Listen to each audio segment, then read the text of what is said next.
बेटा बनकर, बेटी बनकर, दामाद बनकर और बहू बनकर कौन आता है? जिसका तुम्हारे साथ कर्मों का लेना देना होता है, लेना देना नहीं होगा तो नहीं आएगा। दोस्तों, हमारी आज की कहानी है कर्मों का खेल। एक फौजी था, उसके माँ बाप नहीं थे, शादी नहीं हुई थी, बच्चे नहीं थे, भाई नहीं था और ना ही कोई बहन थी। अकेला ही कमा कमा के फौज में जमा करता जा रहा था। तो थोड़े दिन में एक सेठ जी जो फौज में माल सप्लाई करते थे, उनसे उनका परिचय हो गया और दोस्ती हो गई। सेठ ने कहा, जो तुम्हारे पास पैसा है वो उतने के उतने ही पड़े हैं, तुम मुझे दे दो, मैं कारोबार में लगा दूं तो पैसे से पैसा बढ़ जाएगा, इसीलिए तुम दे दो। फौजी ने सेठ को पैसा दे दिया। सेठ जी ने कारोबार में लगा दिया। कारोबार उनका चमक गया, खूब कमाई होने लगी, कारोबार और बढ़ गया। थोड़े ही दिन में लड़ाई लग गई। लड़ाई में फौजी घोड़ी पर चढ़कर लड़ने गया।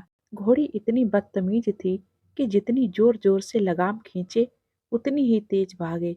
खींचते खींचते उसके गलफर तक कट गए, लेकिन वो दौड़कर दुश्मनों के गोल में जाकर खड़ी हो गई।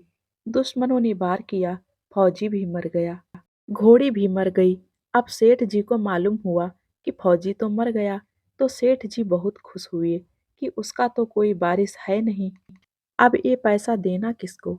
अब मेरे पास पैसा भी हो गया, कारोबार भी चमक गया, लेने वाला भी नहीं रहा। तो सेठ जी बहुत खुश हुए। तब तक कुछ दिन के बाद ही सेठ जी के घर में लड़का पैदा हो गया। अब सेठ जी और खुश कि भगवान की बड़ी दया है कि खूब पैसा भी हो गया, कारोबार भी हो गया, लड़का भी हो गया, लेने वाला भी मर गया। सेठ जी बहुत खुश। वो लड़का होशियार था पढ़ने में, समझदार भी था। सेठ जी ने उसे पढ़ाया लिखाया। जब वह पढ़ लिख कर बड़ा हो गया तो सोचा कि अब ये कारोबार संभाल लेगा, चलो अब इसकी शादी कर दें। शादी करते ही घर में आ गई बहू रानी, दुल्हन आ गई। अब उसने सोचा कि चलो बच्चे की शादी हो गई, अब कारोबार संभालेगा। लेकिन कुछ दिन में बच्चे की तबीयत खराब हो गई। अब सेठ जी डॉक्टर के पास, हकीम के पास, वैद्य के पास दौड़ रहे हैं। वैद्य जी जो दवा दे रहे हैं वे दवा खिला रहे हैं और दवा असर नहीं कर रही। बीमारी बढ़ती ही जा रही, पैसा बर्बाद हो रहा है और बीमारी बढ़ती ही जा रही। रोग कट नहीं रहा, पैसा खूब लग रहा है। अब अंत में डॉक्टर ने कह दिया कि लाइलाज मर्ज हो गया है। अब इसको असाध्य रोग हो गया, ये बच्चा 2 दिन में मर जाएगा। डॉक्टर के जवाब देने पर सेठ जी निराश होकर बच्चे को लेकर रोते हुए आ रहे थे। रास्ते में एक आदमी मिला। कहा, अरे सेठ जी क्या हुआ, बहुत दुखी लग रहे हो। सेठ जी ने कहा, ये बच्चा जवान था, हमने सोचा बुढ़ापे में मदद करेगा, अब ये बीमार हो गया। शादी होते ही हमने इसके लिए खूब पैसा लगा दिया, जिसने जितना मांगा उतना दिया, लेकिन आज डॉक्टरों ने जवाब दे दिया अब ये बचेगा नहीं, असाध्य रोग हो गया, लाइलाज मर्ज है, अब ले जाओ घर, 2 दिन में मर जाएगा। आदमी ने कहा, अरे सेठ जी तुम क्यों दिल छोड़ रहे हो, मेरे पड़ोस में वैद्य जी दवा देते हैं, 2 आने की पुड़िया खाकर मुर्दा भी उठकर खड़ा हो जाता है, जल्दी से तुम वैद्य जी की दवा ले आओ। सेठ जी दौड़ कर गए, 2 आने की पुड़िया ले आए और पैसा दे दिया। सेठ जी पुड़िया ले आए और बच्चे को खिलाई। पुड़िया खाते ही बच्चा मर गया। बच्चा मर गया। अब सेठ जी रो रहे हैं, सेठानी भी रो रही हैं और घर में बहू रानी और पूरा गांव भी रो रहा।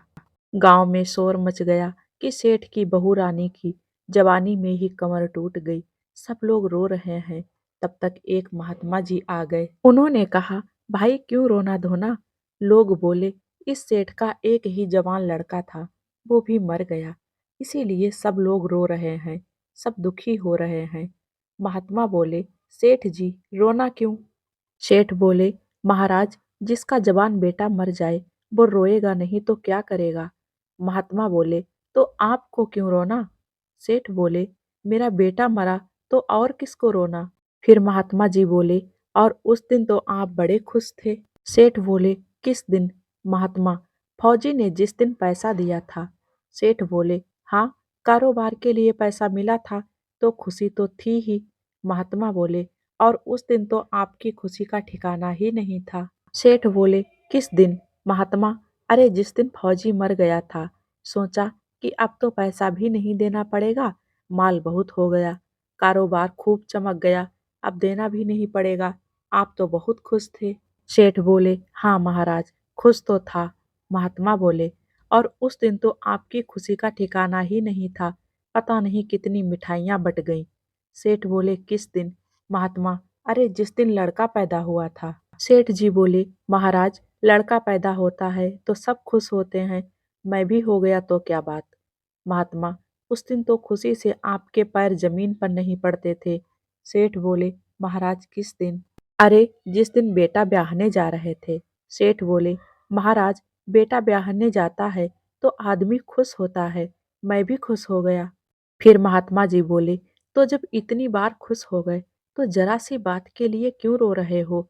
सेठ बोले, महाराज, ये जरा सी बात है, जवान बेटा मर गया, ये जरा सी बात है। महात्मा बोले, अरे सेठ जी, वही फौजी पैसा लेने के लिए बेटा बनकर आ गया, पढ़ने में, लिखने में, खाने में, पहनने में और शौक में, श्रृंगार में जितना लगाना था लगाया, शादी ब्याह में सब लग गया और ब्याज दर ब्याज लगाकर डॉक्टरों को दिलवा दिया।